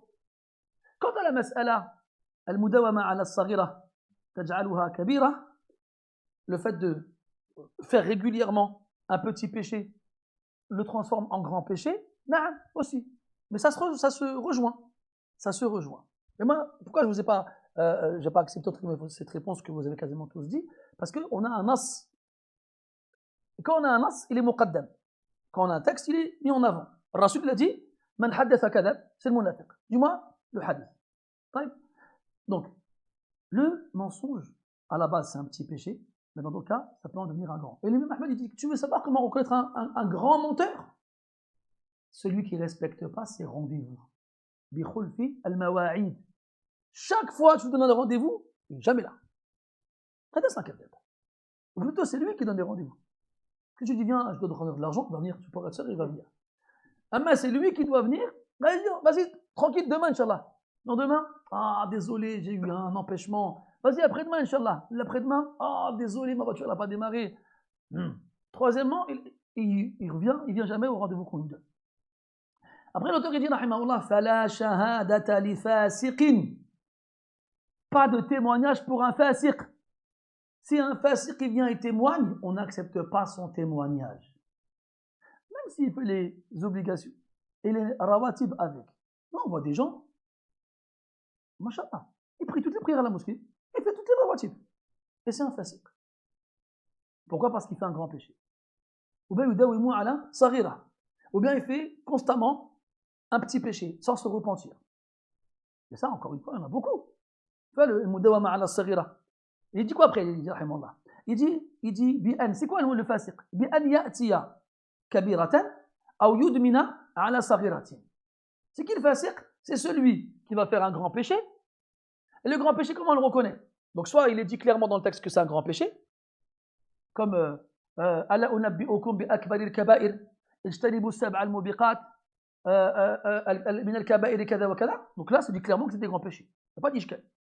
Ou bien, il y a une la'na. Man fa'ala kada, fa'alayhi la'natullah. On le maudit. Ou bien, il y a une bara'a. Rasul, ils sont désavoués. Ana bari'un min kada wa kada. Ou bien, il y a un had, il y a une punition. Une punition physique, une punition corporelle. Yujlad, yurjam, yuqtal, yu'azzar, ila akhiri. Il y a une punition corporelle. Ou bien une punition dans l'au-delà. Celui qui fait ça, jour de la résurrection, il viendra comme ci, il viendra comme ça. C'est des grands péchés. Taïb. Celui qui fait un grand péché, c'est un fasiq. Et celui qui fait régulièrement un petit péché, il a dit, c'est aussi un fasiq. Et quand on parle de grand péché, quand on parle de fasiq, c'est autant al-fisq al-amali que le fisq. Le fisq, est al-aqadi ahsan. Ça englobe le fisq dans les actes et le fisq dans la croyance. Et qui est fasiq dans sa aqida? Mubtadi'. Et pourtant, il peut être au premier rang, il peut être dans ce que tu veux. Si c'est un mubtadi', c'est un fasiq dans l'aqida, la tuqbalu shahadatu. Donc là, il nous reste quoi? On a perdu beaucoup. Hein. Attends, c'est pas fini. Parce qu'on a dit on prendra en compte la adala du témoignage sur deux choses. Là, on a vu que la première chose. C'est quoi la première chose? C'est Salahuddin. La deuxième, c'est quoi? Athani, isti'mal al-muru'ah. C'est l'application de l'muru'ah qu'on traduira par la dignité ou l'honneur. Mais l'honneur, même si c'est plus proche que la dignité, c'est un problème parce que c'est comme ça qu'on traduit al-ird, qui est l'honneur aussi. Et al-muru'ah, qu'est-ce que tu reconnais comme mot dedans, Marwan? Al-mar'u, ahsant. C'est quoi al-mar'u? Un homme, une personne. Al-mar' et al-mar'ah. L'homme et la femme. Mais en vrai, c'est une personne. C'est quelqu'un, un individu qui est considéré comme tel dans sa société. Et comment il sera considéré comme ça? Même nous, des fois, tu as remarqué, c'est des expressions qu'on utilise. Quelqu'un, maintenant, il va faire khalaf al-muru'ah. Qu'est-ce qu'ils vont dire? Ah, c'est pas un homme, lui. Est-ce qu'il y a une fille, kawnahu rajulan? Non, c'est un homme. Mais le fait qu'il n'ait pas respecté le code d'honneur des gens, il a perdu son statut d'homme aux yeux des gens. Donc le muru'ah, c'est de mar ma yaj'aluka mar'an 'inda an-nas. Ce qui fait de toi un homme chez les gens. Et ce qu'on traduirait nous par le code d'honneur. Ce qui se fait, ce qui ne se fait pas. D'ailleurs, il explique, il dit wa huwa ma wa huwa, il manque quelque chose. Ah non, c'est bon, il manque rien. Wa huwa fi'lu ma yujammiluhu wa yuzayyinuhu wa tarku ma yudannisuhu wa yushinuhu. Ou yashinuhu. C'est quoi le muru'ah? C'est le fait de faire les choses qui l'embelliront aux yeux des gens et de délaisser les choses qui l'enlaidiront aux yeux des gens. C'est donc un code d'honneur propre à la société dans laquelle on vit. Donc c'est pour ça que c'est important de préciser, parce que ce qui peut être dans le code d'honneur chez certains ne l'est pas forcément chez d'autres. Il y a des choses qui se font dans des pays et qui sont bien vues, et si on ne les fait pas, on perd toute crédibilité aux yeux des gens. Si on faisait les mêmes dans d'autres pays, c'est là qu'on perdrait toute crédibilité aux yeux des gens. Donc les critères sociaux sont à prendre en compte. Je vais vous donner les exemples que l'auteur donne pour illustrer cette muru'ah. Il dit فلا شهادة لمصافع ومتمسخر ورقاص ومغن وطفيلي ومتزين بزي يسخر منه ولا لمن يأكل بالسوق الأشياء إلا شيئا يسيرا كلقمة وتفاحة ولا لمن يمد رجله بمجمع من الناس أو ينام بين جالسين ونحوه. Là, on est morts tous, on est morts. Tous game over là, game over, game over, game over. Il a dit, il n'y a pas de témoignage pour al-musafi'. Safa, c'est quelqu'un qui frappe. Ne touche pas les gens. Les gens, ils ont cette mauvaise habitude de toucher. Je connais un frère, un ami à moi, il est diabétique, et il a un badge, je ne sais pas si vous connaissez, un badge qui prend son taux d'insuline régulièrement, il est connecté à une application, il est connecté sur son téléphone. C'est un truc qu'on lui met un plan dans le bras. Et bien sûr, il est habillé. Hein. Et donc, des fois, tu as vu les frères, ça va? Et il tape dans l'épaule comme ça. En plein là où il y a le badge. Et lui, ça, bon, il a dit une fois, deux fois, s'il te plaît, mais imagine-toi tous les jours, avec 20 personnes. Et à la fin, le frère, il est énervé. Et donc, le dernier qui vient, ça va? Et lui, il lui saute dessus. Et l'autre qui va lui sauter dessus, il va dire, mais pourquoi tu t'énerves, Akhi? Je ne savais pas. Oui, mais c'est pas une chose à faire, aslam en vrai. Et c'est pas des choses auxquelles on pense. Fais attention. Et si vraiment tu poses ta main sur quelqu'un, fais-le billati yahsan avec douceur. Ah, ça va? Ou bien quelqu'un, t'as vu des fois on tape dans le dos. Ça va ou quoi? Moi, je connais des frères, quand ils serrent la main, mon frère, on dirait la pince d'un crabe. Wesh, c'est une pince Monseigneur ou c'est quoi? C'est pas une main, ça. Mais, oh, tu fais quoi? C'est quoi ton but? C'est de me casser les comment on appelle ça, la métastase, c'est ça, les os ici, là? Métatarse. C'est quoi ton but? Faut pas faire des choses comme ça. Sois douceur, la douceur. La douceur, mes frères. Et donc, ces gens-là, c'est des gens brutaux, même s'ils ne sont pas méchants. Ils sont brutaux. Laisse-moi, akhi. Mutamaskhir. Quelqu'un qui passe son temps à se moquer des autres. Rakas, un danseur. Voilà, des fois tu vois des vidéos, tu tombes sur des vidéos sur Internet, tu vois un Shibani, il a une barbe blanche, il danse. Qu'est-ce que tu fais là? Oh, qu'est-ce que tu fais là? Voilà, tu dis subhanallah, c'est fou en fait. Vous savez, ça c'est des choses qui changent avec l'âge. Quand tu es jeune, tu ne fais pas attention à ces choses-là. Quand tu es jeune, tu as l'esprit léger, le moindre occasion, tu te mets à danser, tu n'as pas peur qu'on te regarde, tu n'as pas peur des jugements, tu t'en fiches. Je me rappelle, j'étais en voiture à un feu rouge, il y avait un arrêt de bus, il y avait un petit 16 ans. Il avait un casque sur les oreilles, il était comme ça. Tu sais, il était en train de gesticuler, je le regardais comme ça. Puis au moment où il s'est mis à faire des trucs, je ne pourrais pas vous les faire.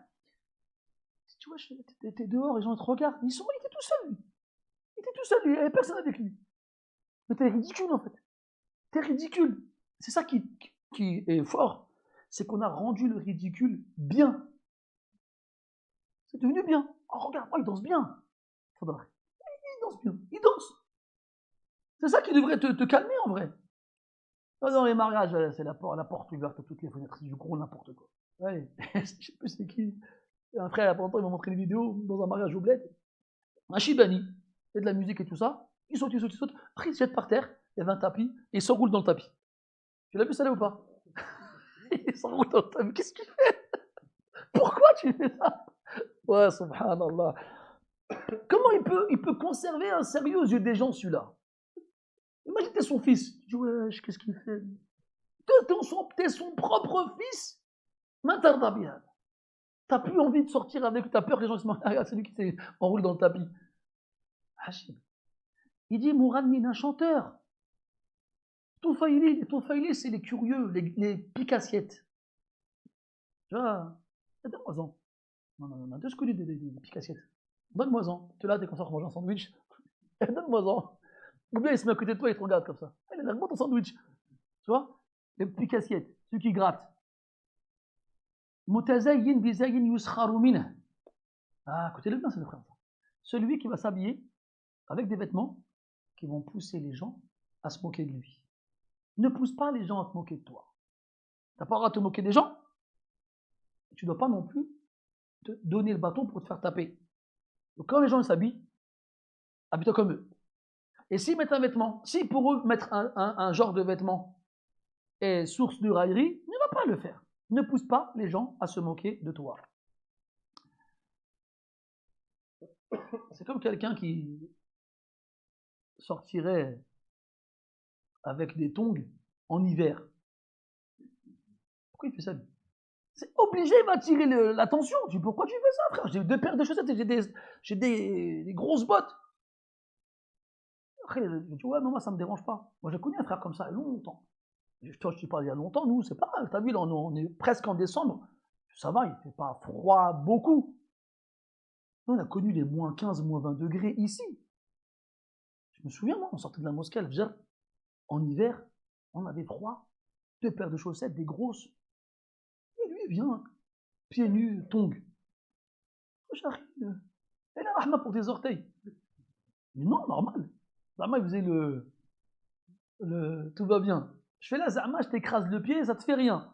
C'est quand les orteils sont froids, faut pas toucher aux orteils. Il a déjà vu, là, si tu m'écrases le pied, on va se rouler par terre, toi et moi. Donc, pourquoi tu fais ça? Personne ne fait ça. Personne. Donc, ne fais pas des choses comme ça. Ne fais pas des choses comme ça. Ne va pas mettre des vêtements qui vont pousser les gens à se moquer de toi. Après, attention, il y a moquer et moquer. C'est-à-dire que si quelqu'un il se moque de toi parce que, maintenant, tu t'habilles comme, je sais pas moi, un Péruvien dans le 93, pourquoi s'habille comme ça, lui? Tu vas attirer le regard et les gens vont se moquer de toi. Un peu comme les Karkarioun avec leur jlaleb d'arlequin, là. Ça, c'est un vêtement qui pousse les gens à se moquer d'eux, en fait, ça. Et donc, maintenant, si quelqu'un se moque de toi parce qu'il se moque de la sunna, pas des vêtements que tu portes. C'est pas des vêtements qui poussent les gens normaux à se moquer de toi. Toi, tu portes un vêtement parce que tu veux respecter la sunna et parce qu'il ressemble aux vêtements des musulmans, dans un endroit où il y a des musulmans, et il se moque de te faire lui. Un gars, il se prend pour qui, lui? Il s'est trompé de pays, ou bien des choses de ce genre-là. Des fois, t'es étonné parce que le français, pas musulman, ça le dérange pas. Et le maghrébin, ton pays, pourquoi tu t'habilles comme ça? Toi, ça s'habille, les gens du pays, ils m'ont rien dit, toi tu me parles, toi. Est-ce que mais ces vêtements que je porte, ils te portent atteinte, ils te gênent, ils te font quelque chose? En quoi ils te concernent en fait? Maintenant, si tout le monde considère que ce vêtement-là n'est pas un vêtement à porter, ne le porte pas. Taïb. Il dit, ni celui qui mange des choses dans les marchés, sauf quelque chose de fait. Genre, je sais pas moi, quelque chose. Il a dit comme une bouchée ou une pomme. Et tu te mets dans le marché, tu prends ton gars et tu commences à taper dedans, là il y a un problème. Ni celui qui tend les jambes en présence des gens, dans leurs assises, ou qui dort entre deux personnes. Ça, à leur époque, c'était ce qu'on appelle khawarim al-muru'a, ce qui casse al-muru'a. Et le muru'a, c'est un des deux piliers de la adala. Al-istiqama, Salahuddin, comme il l'a appelé, et al-muru'a. Si tu fais une de ces choses, ta muru'a, elle est morte. Ta muru'a, elle est morte, ta adala, elle est morte. Ta adala, elle est morte, ton témoignage, il est mort. Après, je vous le répète, ça correspondra au code d'honneur du pays ou de la société dans laquelle on vit. Taïb, mas'ala. Comment on fait ici? Comment on fait ici où? Aslan, c'est pas un pays musulman. Ensuite, on a des musulmans de plein de pays différents avec des codes d'honneur différents. Comment on fait? Est-ce qu'on va devoir en inventer un nouveau? Mais si on invente, on se basera sur quoi? Sur le code d'honneur de base du pays qui n'est pas musulman, ou bien on fait une compilation avec tous les pays qu'on a. Il y a des Maghrébins, il y a des Africains de l'Afrique centrale, il y a des Indiens, des Pakistanais, il y a des Turcs, il y a plein de musulmans de plein de pays différents en France, qui vivent dans les mêmes endroits. Comment on fait? C'est une mouchkila. Et là, quand on est face à ce genre de mouchkila, on comprend que la situation est une mouchkila aslan. Ça n'existait pas ça avant. Que non seulement des musulmans s'installent définitivement chez des koufars, ça n'existait pas. Et deuxièmement, que des musulmans de pays différents, de cultures différentes, de mourou'a, de urf différents, de madhab différents, vivent ensemble. Ça crée des problèmes. C'est obligé. Et là, excusez-moi d'en revenir, mais on revient toujours au même point. Que ces situations-là, elles ne peuvent que créer des problèmes.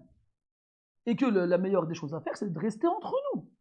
Rester entre nous, je veux dire, dans les relations à long terme. Je ne suis pas en train de dire, bon, nous, comme on n'est pas tous du même pays, chacun il va dans son coin. Non, hacha, je ne dis pas ça, bien entendu, on a la mosquée, c'est pour tout le monde. Mais de façon générale, vous voyez à quoi je fais référence? À quoi? Au mariage. Parce que ça va créer des problèmes, c'est obligé.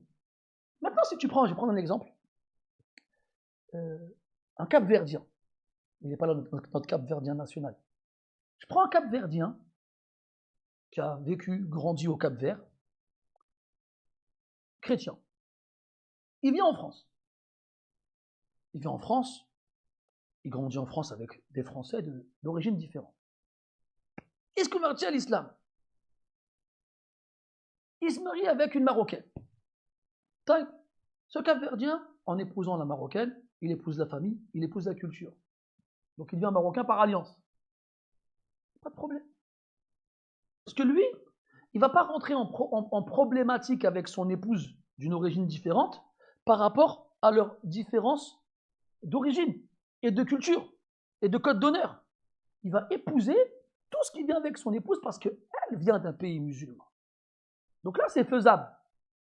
Et on a connu plein de musulmans convertis qui, justement, ont fait ça. Ils se sont convertis, ils se sont mariés avec des Arabes ou autres, et ils ont épousé tout le reste. Donc il n'y a pas de problème. Il n'est pas parti dire ah, tu sais, nous, au Cap-Vert, on fait comme ça. Ou bien les parents du Cap-Verdien, ils vont dire à sa femme tu sais, chez nous, ça se fait pas. Ben non, on s'en fiche de ce qui se fait chez vous, en fait. Parce qu'il ne se fait pas. Mais le problème, il est où? C'est quand ils sont de deux pays musulmans différents. Là, mon frère, tôt ou tard, tu seras face à un problème. Tu verras. Encore plus nous, qui sommes détachés de nos cultures d'origine. Nous, je prends les Maghrébins. Il y en a plein, ils ignorent tout ce qui se fait au bled. Ils ne connaissent pas. Ce qui se fait, ce qui ne se fait pas. Ils ne connaissent pas. Donc, tu es maghrébin d'un pays du Maghreb, tu te maries avec une maghrébine d'un autre pays du Maghreb. Mais le problème, c'est que ses parents, eux, connaissent ces codes-là. Moi, j'ai connu un Marocain qui voulait se marier avec une Tunisienne. Donc, au départ, tout allait bien. Le jour où les parents se sont rencontrés, ça a failli partir en bagarre. Et le père du frère, il a juré par Allah que jamais il se marierait avec cette fille-là. Il ne se pas marié avec elle. Pourtant, nous, les Tunisiens, on les connaît. C'est des gens respectables. Les Marocains, on les connaît. Attends. C'est fait exprès pour le côté marocain, pour le côté marrant. C'est des gens respectables. Comment ça n'a pas marché? Parce qu'il y a des choses qui se font chez certains et qui ne se font pas chez les autres, et vice-versa. Il y a eu des incompréhensions, il y a eu des amalgames. Résultat, ça c'est mal fini. Donc, mais si tu prenais le frère et la sœur qui ont grandi en France, ils n'ont pas ces problèmes-là, eux. Ils ne sont pas concernés par ces problèmes-là. Mais les parents, ils regardent ces choses-là. C'est comme ça, mes frères. Donc nous, si on prône ce discours, c'est dans un but de préserver l'harmonie et la sécurité chez les gens. C'est aider leur éviter des problèmes. Pareil, tu vas, un exemple, un prénom dans un pays. Je sais pas moi, on va prendre un prénom qu'on trouve qu'au Maroc. Aqqa. Tu connais Aqqa? Voilà. Est-ce qu'un Algérien ou un Tunisien connaît ça Aqqa? Je vais vous expliquer pourquoi on dit Aqqa. Beaucoup chez les Chlouh dans le sud, ils contractent Abdelkader. Donc Aqqa, c'est la contraction de Abdelkader. Et To, c'est la contraction de Fatima. C'est des prénoms qu'on trouve au Maroc, dans certaines régions. Aqqa. Donc un Marocain, un Chlouh, son grand-père, il s'appelle Aqqa. Tout va bien. Il se marie avec une Tunisienne. Ou une Algérienne, c'est pas grave. Donc tout va bien, alhamdoulilah, mashallah, tout se passe très bien. Ils ont un fils. Le frère, il dit à sa femme, on va l'appeler Aqqa. Aqqa. Pourquoi tu veux l'appeler Aqqa? C'est quoi ça? Mon grand-père, il s'appelait Aqqa. Ouais, mais nous, c'est quoi? Non, mais chez nous, Aqqa. Imagine, je sais pas, je suppose, imagine, on invente. Imagine dans un bled en Algérie ou en Tunisie, Aqqa, ça veut dire un gros mot. Imagine. On ne peut pas l'appeler Aqqa. Pourquoi? Parce que chez nous, ça veut dire, je sais pas moi, corne de taureau. Ça se fait pas. Je dis, mais moi, mon grand-père, il s'appelle Aqqa, je vais l'appeler Aqqa. Je ne vais pas dire à ma mère, la femme, elle va dire, je ne vais pas dire à ma mère, on va l'appeler Aqqa. Je dis, comment ça, Aqqa, Audubillah? Et à la famille au bled, on va pas dire, on a eu un fils, on l'appelait Aqqa. Et le frère, il dit, je veux, Wallah, on l'appelle Aqqa. Imagine ses parents ont dit, tu vas l'appeler Aqqa. Comment ils font? Tu ne penses pas à ça, toi. Tu ne penses pas à ça. Et le Vietnamien, il est marié avec une Laotienne. En laissant les Maghrébins et les Africains tranquilles. Ils partent en voyage dans le pays de la femme, qui est Laotienne. Lui, il est Vietnamien. Ils ont un enfant. L'enfant, il meurt. Ils l'enterrent où? Ils l'enterrent où, dites-moi? Il va dire, mais attends, moi, je suis Vietnamien, moi. Ma famille, elle est au Vietnam. Mon père et mon grand-père, ils sont enterrés dans le même cimetière. Ils doivent être là-bas. Il dit, mais je suis Laotienne, moi. Tu vois? T'as pensé à ça? T'as pas pensé à ça. T'as juste dit quoi? Allez, mashallah. Tout le reste, on s'en fiche. Mes frères, voilà, je sais très bien que ce que je dis, c'est dur. Parce que nous, on a grandi dans d'autres circonstances. Toi et moi, on était au collège, on n'a pas regardé Maliens, Sénégalais, Marocains, Arabes. On s'en fichait de ces trucs-là. Garçon, fille, c'était la même. On s'en fichait. On était ensemble. On avait les mêmes délires. On rigolait des mêmes choses. C'était pareil. En dehors de nos familles, on était une famille. On avait tout. Tu voyais les groupes de copains qu'on avait, il y avait tout. Des Marocains, des Algériens, des Tunisiens, des Sénégalais, des Maliens, des Martiniquais, des Guadeloupéens, des Congolais, des Aïrois, des Chinois, il y avait tout. Et on a grandi comme ça. Et on avait les mêmes délires. On aimait les mêmes sports, les mêmes jeux vidéo, on faisait les mêmes trucs. Puis on grandit. Et puis on trouve une fille qui nous plaît. Machallah, ça match. Là, elle aime ce que j'aime, elle aime pas ce que j'aime pas, elle est dans mon sens. Tu dis, c'est la femme de ma vie. Oui, mais elle n'a pas de ton origine.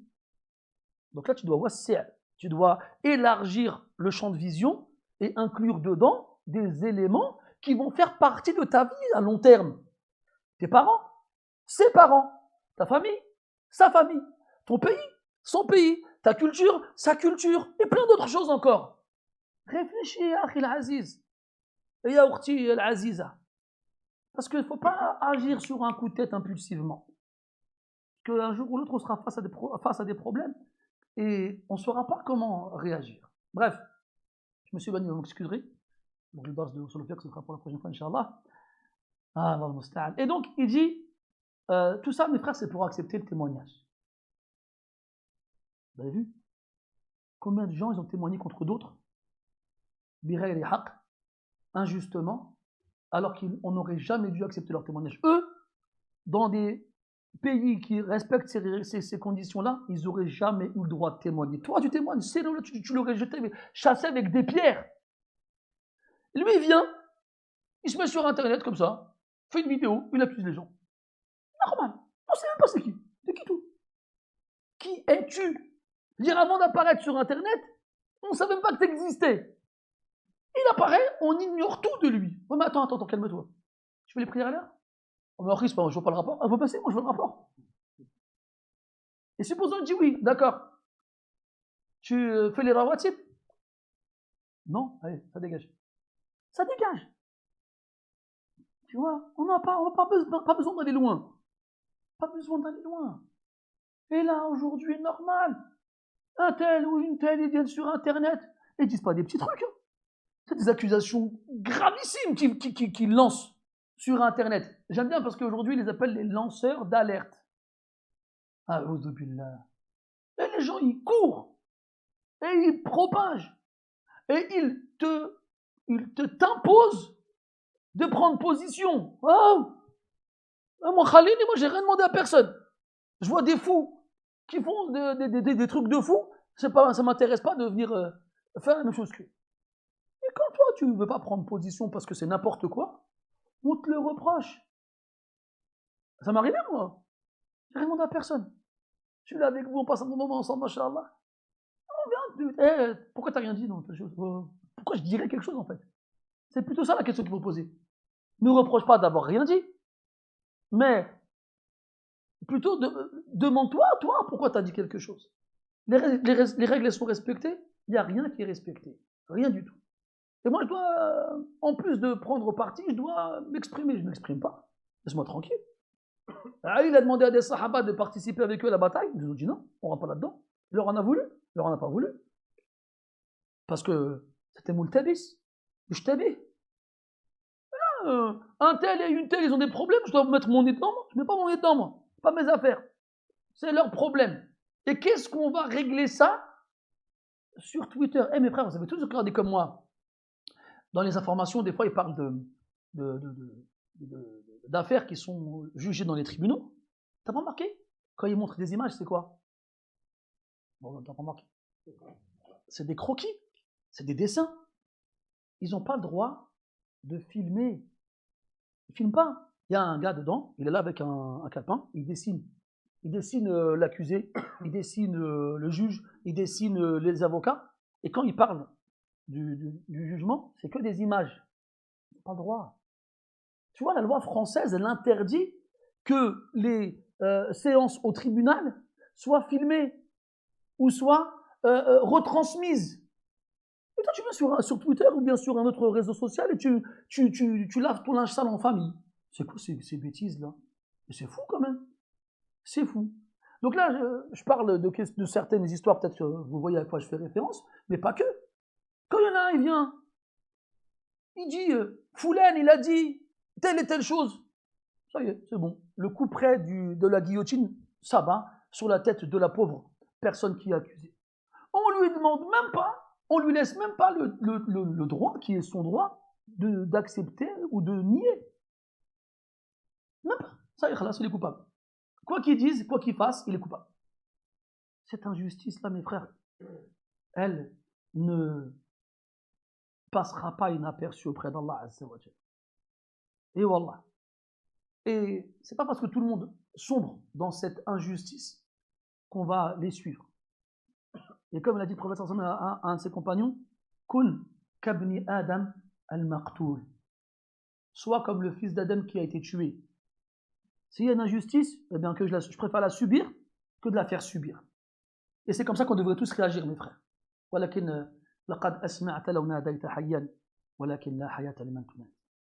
Et pour finir, il dit rahimahullah, وإذا أسلم الكافر وبلغ الصبي وعقل المجنون وتاب الفاسق قبل شهادته قبل شهادته قبلت. Dernière mas'ala, donc on a vu qu'il y avait des choses qui empêchaient qu'on accepte le témoignage des gens. Enfin, il y a des conditions, si elles sont absentes, on ne prend pas leur témoignage. Le mécréant, l'enfant, celui qui n'a pas la raison, et le fasiq. Maintenant, ces choses-là peuvent être levées. Le mécréant va devenir musulman. l'enfant deviendra pubère. Le fou peut retrouver la raison et le fasiq peut se repentir. Est-ce qu'on acceptera leur repentir, leur témoignage lorsqu'ils se seront repentis? La réponse est oui, mais à une condition, que le témoignage qu'ils feront aura lieu après leur repentir. S'ils font un témoignage dans l'état où leur témoignage n'était pas accepté, même s'ils se repentent après, on ne le prendra pas. Il faudra qu'ils soient dans l'état nécessaire pour que leur témoignage soit accepté au moment où ils le font. Wallahu a'lam, on a fait bihadha qadr, incha'Allah. Vous avez des questions? Oui, regarde.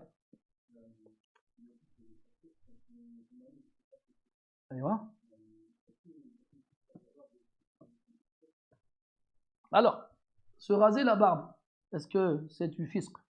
Déjà, est-ce que c'est un grand péché ou c'est un petit péché? Chez beaucoup de ulama, c'est un petit péché. C'est interdit, et donc c'est un petit péché. Qu'est-ce qui le rendra, qu'est-ce qui en fera un fisc? Comme l'auteur il a dit, al-mudawamatu ala as-saghira. C'est le fait de faire régulièrement le petit péché. Ça en fait un grand péché, donc ça rend la personne fasiq. Et quand on parle de mudawama, de faire régulièrement un petit péché, ça veut dire sans repentir. Sans se repentir. Donc s'il se repent, il n'est pas considéré comme l'ayant fait constamment et régulièrement. Et comme aujourd'hui, malheureusement, cette chose-là est inconnue de beaucoup de gens, alors à ce moment-là, on n'appliquera pas ce jugement pour ce cas-là sans avoir avisé le principal concerné. On lui dit que cette action-là, ça fait de toi un fasiq. Et si il le comprend et il arrête, alors on ne le jugera pas comme étant un fasiq. S'il continue après qu'on lui ait dit, alors on le jugera comme tel. Wallahu a'lam.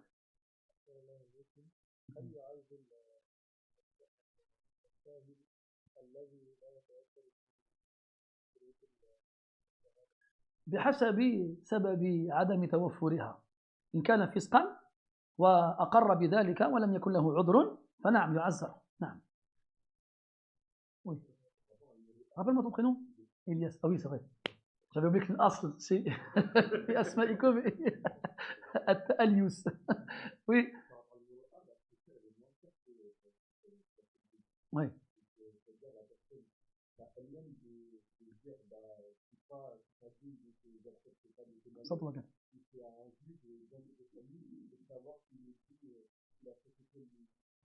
Voilà, déjà, il faut être au courant des codes d'honneur dans les sociétés où on vit. D'accord? Et donc, il faut savoir se renseigner sur ce qui te permet d'être beau aux yeux des gens dans les actions que tu fais, ou laid dans celles que tu fais ou délaisses.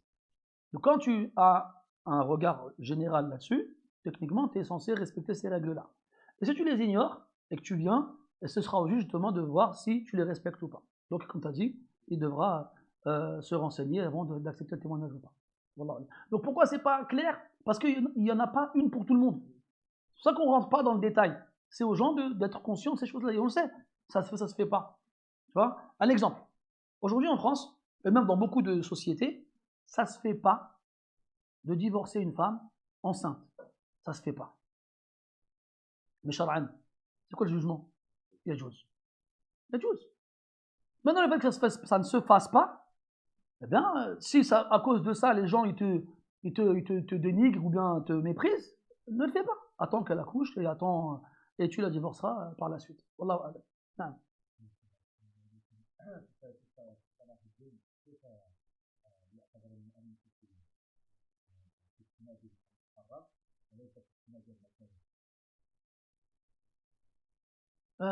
كيف لأن المكروه في الأصل لا يأثم مرتكبه. من ارتكب المكروه لا يأثم فلا يحكم عليه بالفسق عندئذ ولا يحكم على المرء بالفسق إلا عند ارتكابه المحرمات إما بالمداومة على الصغائر أو بارتكاب الكبائر. ولم يقل فيما أعلم أحد أن ارتكاب المكروه أو المداومة عليه يجعله فاسقا والعلم عند الله.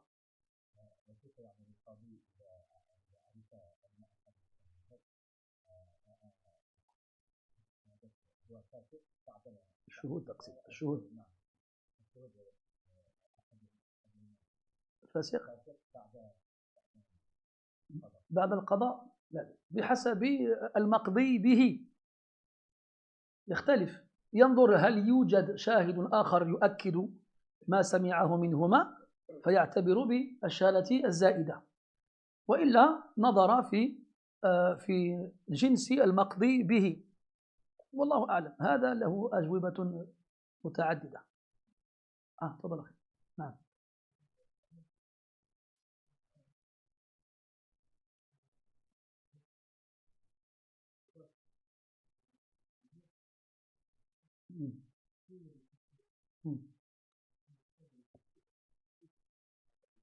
Non, c'est faux.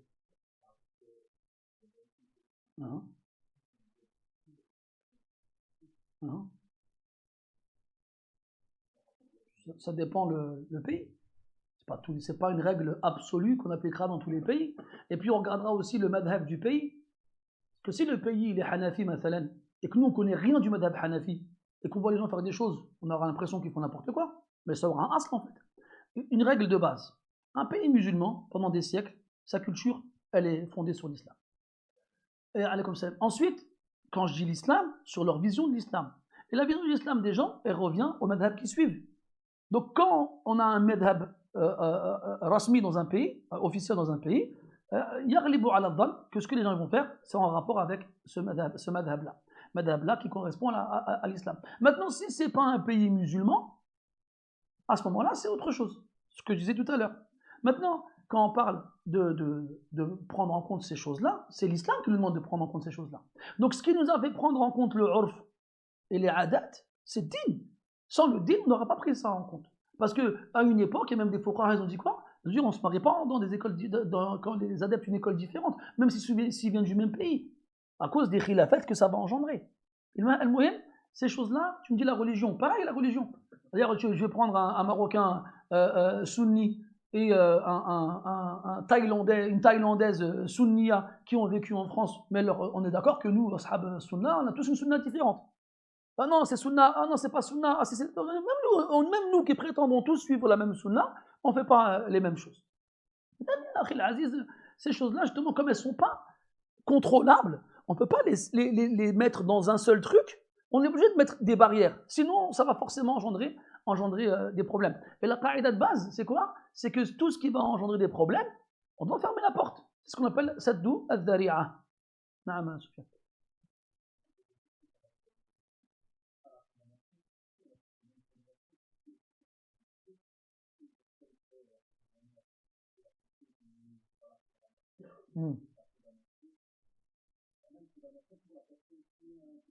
Qu'est-ce que tu veux dire par condamnation? Oui. Oui, voilà. C'est-à-dire qu'à partir du moment où une condition n'est pas remplie, le témoignage n'est pas accepté.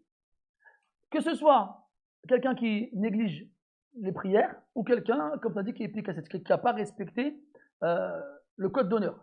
Parce que le code d'honneur, il détruit ton image vis-à-vis des gens. Et après, il a dit dans le hadith de Nu'man ibn Bashir, radiyallahu anhuma, il a dit فَمَنِ اتَّقَى الشُّبُهَاتِ فَقَدْ اسْتَبْرَأَ لِدِينِهِ وَعِرْضِهِ. Celui qui s'est préservé des ambiguïtés, il s'est préservé. Il a préservé sa religion, son rapport avec Allah Azza wa Jal. وَعِرْضِهِ, son honneur, son rapport avec les gens. À partir de là, on comprend que tu dois préserver ton honneur. Et comment tu préserves ton honneur? En respectant le code d'honneur chez les gens. Donc à partir du moment où tu fais une chose tu sais très bien qu'à cause de ça, les gens ne vont plus te respecter, c'est que tu as un problème avec la façon de respecter ce que tu dois respecter. Wallahu alam, ça revient dans le verset وَالَّذِينَ هُمْ لِأَمَانَاتِهِمْ لِأَمَانَاتِهِمْ وَعَهْدِهِمْ رَاعُونَ.